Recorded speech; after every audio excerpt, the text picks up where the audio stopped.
Visakha Gajuwaka cyber నేరాలు ఎక్కువవుతున్నాయి. వాటిపై అందరూ అప్రమత్తంగా ఉండాలి. City police commissioner Bagchi. Cyber నేరాలు ఎక్కువవుతున్నాయి. వాటిపై అందరూ అప్రమత్తంగా ఉండాలి. City police commissioner Shankhabrata Bagchi. Gajuwaka సెల్లెస్ట్ కమ్యూనిటీలో సైబర్ నేరాలపై అవగాహన సదస్సు పాల్గొన్న కమిషనర్ దేశంలో జరుగుతున్న నేరాల కంటే సైబర్ నేరాలు ఎక్కువయ్యాయి. ఆన్లైన్లో కంప్యూటర్, ల్యాప్టాప్, మొబైల్తో సైబర్ నేరాలు పెరిగిపోయాయి. దేశంలో దారి దోపిడీ, హౌస్ బ్రేకింగ్, దొంగతనాల వలన 80 కోట్లు దొంగలు తస్కరిస్తే ఒక్క సైబర్ నేరాల వలన 220 కోట్లకు పైగా నేరగాళ్లు తస్కరిస్తున్నారు. మొబైల్స్ను సైబర్ నేరగాళ్లు హ్యాక్ చేస్తున్నారు. పెహల్గాం వార్ తర్వాత పాకిస్తాన్ హ్యాకర్స్ ఇండియా వెబ్సైట్లను హ్యాక్ చేశారు. గాజువాక సీఐకి నగర పోలీస్ కమిషనర్ డబ్బులు కావాలని మెసేజ్ వచ్చింది. సీఐ పోలీస్ కమిషనర్కు ఫోన్ చేయడంతో అసలు విషయం బయటపడింది. ప్రోగ్రామ్ భాగంగా మొట్టమొదటిసారిగా ఒక గేటెడ్ కమ్యూనిటీ సెలెస్ట్ ఇక్కడికి గాజువాక ఇక్కడికి రావడం జరిగింది. ఈ సెలెస్ట్లో నివసిస్తున్న చాలామంది ఈరోజు ఈ ప్రోగ్రాంలో పాల్గొన్నారండి. ఈరోజు సైబర్ నేరాల మీద ఒక అవగాహన కార్యక్రమం చేపట్టడం జరిగింది. సైబర్ నేరాల వల్ల పౌరులు ఎలా నష్టపోతున్నారండి, నేరాలు అరకట్టాలంటే ఎటువంటి ప్రికాషన్స్ మనం పాటించాలి, దాని మీద వివరంగా చర్చించడం జరిగింది. కొన్ని సూచనలు, కొన్ని సలహాలు కూడా ఇవ్వడం జరిగింది. గాజువాక సెలెస్ట్ లో నివసిస్తున్న అందరూ ఈ సూచనలు, సలహాలు కుటుంబ సభ్యులందరికీ, స్నేహితులందరికీ, తెలిసిన వాళ్ళందరికీ తెలియజేస్తారని నేను ఆశిస్తున్నా.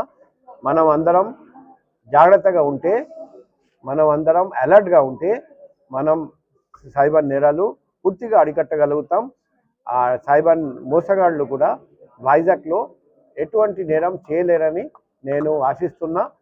సో ఎవరికైనా ఏదైనా అనుమానం ఉంటే నా పర్సనల్ కాంటాక్ట్ నంబర్ 7995095799. అదే మాదిరిగా ఇక్కడ నివసిస్తున్న ఎవరికైనా ఏదైనా సమస్య ఉంటే, పగలు కానీ రాత్రి కానీ ఎక్కడైనా అసాంఘిక కార్యకలాపాలు జరుగుతూ ఉంటే, ఏదైనా సమాచారం చెప్పాలనుకుంటే నా పర్సనల్ కాంటాక్ట్ నెంబర్కి సంప్రదించమని నేను రిక్వెస్ట్ చేస్తున్నాం.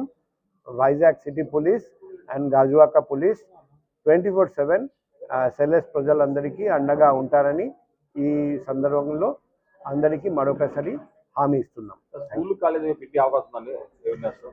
లాస్ట్ 2 months నుండి ప్రతి స్కూల్, కాలేజ్, యూనివర్సిటీలో పెట్టున్నాం.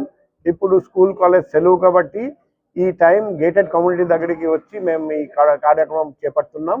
మళ్ళీ నెక్స్ట్ మంత్ నుండి స్కూల్, కాలేజ్ ఓపెన్ అయిన తర్వాత మళ్ళీ ప్రతి స్కూల్, కాలేజ్ దగ్గరికి వెళ్తాం.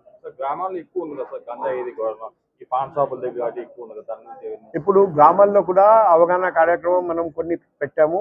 రేపు కూడా పెందుర్తిలో కొన్ని గ్రామాల్లో అక్కడికి వెళ్తున్నాం. అక్కడ కూడా అవగాహన కార్యక్రమం పెట్టున్నాం. ఒకవైపు గ్రామంలో, మరోవైపు గేటెడ్ కమ్యూనిటీలో, మరోవైపు స్కూల్, కాలేజ్, యూనివర్సిటీలో కూడా ఈ ప్రోగ్రాం పెట్టున్నాం. మన లక్ష్యం ఒకటే, వైజాగ్లో ఉన్న ప్రతి వ్యక్తి జాగ్రత్తగా ఉండాలి. నేరాలు అరికట్టడానికి మనం కలిసికట్టుగా ప్రయత్నం చేయాలి. బస్ స్టాప్లో ర్యాగింగ్ గురించి మాకు ఇంతవరకు ఇన్ఫర్మేషన్ రాలేదు. కానీ మా పర్సనల్ కాంటాక్ట్ నెంబర్ అందరికీ